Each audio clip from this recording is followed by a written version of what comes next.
Hello, consciousness. Salam, shalom, peace be upon you. Welcome to this wonderful letter or chapter, a letter from me to my God. Dear God, it is me, Abdul Mumin Babangida, your curious creation, a soul among billions, a speck upon a speck, floating through a universe you spoke into existence with a command, be, and it was. You told us to remember you, to reflect, to ponder, to observe, to think.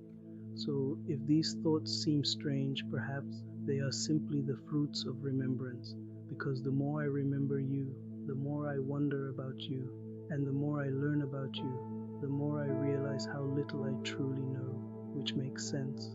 After all, we barely understand ourselves.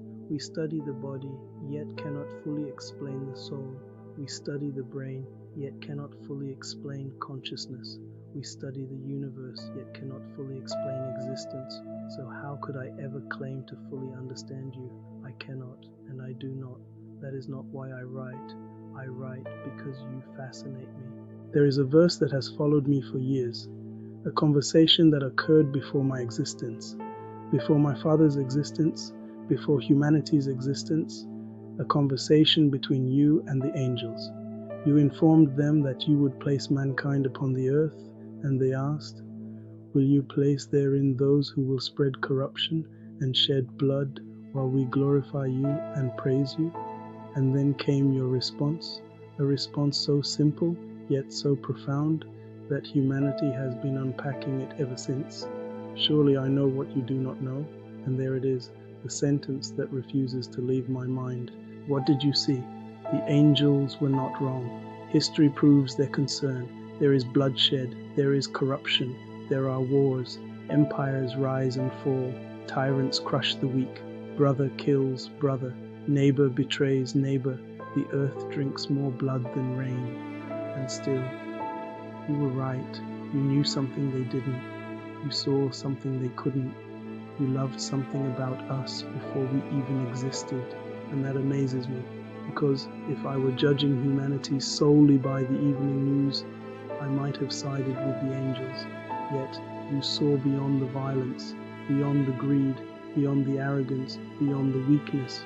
You saw prophets, you saw martyrs, you saw mothers sacrificing for their children, you saw fathers carrying burdens nobody noticed, you saw strangers helping strangers, you saw forgiveness where revenge was easier, you saw charity where selfishness was expected, you saw people loving you without ever seeing you. Perhaps you saw all of it, the darkness and the light, and you still said, let them be. Sometimes I wonder if the angels only saw what humanity could become at its worst, while you saw what humanity could become at its best, because you do not see moments, you see journeys, you do not see chapters, you see entire books, you do not see seeds, you see forests, and maybe that is why you knew what they did not know. There is something else that fascinates me. The angels already worshipped you perfectly, constantly, without fatigue, without distraction, without rebellion, without sin. Day and night they glorified you. Yet somehow that wasn't the end of creation. You still created us. Why? Not because you needed us. The Quran settles that matter clearly. We need you. You do not need us. Yet you still wanted us here. That alone is astonishing. You created a creature that would stumble, then taught it how to stand. You created a creature that would sin, then taught it how to repent. You created a creature that would forget, then reminded it how to remember. You created a creature that would wander, then left signs along every road leading back to you. What kind of love is that? What kind of patience is that? What kind of mercy sees the mistake before it happens, yet creates anyway? Because you already knew. You knew every war before the first sword was forged. You knew every betrayal before the first promise was broken. You knew every tear before the first eye was formed. You knew every prayer before the first tongue could speak. And still, you created. Still, you sustained. Still, you forgave. Still, you guided.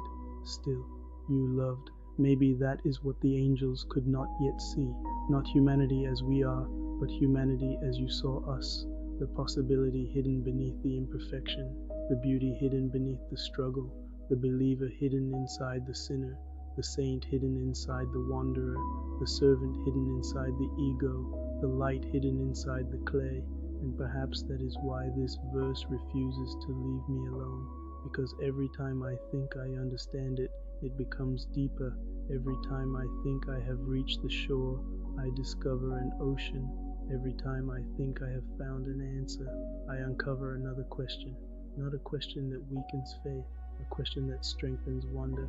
Because if you knew something the angels didn't, then maybe there are still things you know about me that I do not know about myself. Maybe you see strength where I see weakness, purpose where I see confusion, potential where I see limitation, hope where I see failure. Maybe your vision of us has always been greater than our vision of ourselves, and perhaps that is why you never gave up on us, even when we gave up on ourselves. So here I am, one of the descendants of Adam, one of the creations the angels questioned, one of the souls you defended before it even existed, still wondering, still reflecting, still remembering, still fascinated, and still trying to understand what you saw in us that day. What was it that you knew that they did not? Perhaps the answer lies even further back, before Adam, before angels, before heavens, before time itself, before creation had a name, before existence had witnesses, before there was anyone to ask questions like these, before there was anyone at all. And that God is where my next letter begins. Your curious creation, Captin Gida.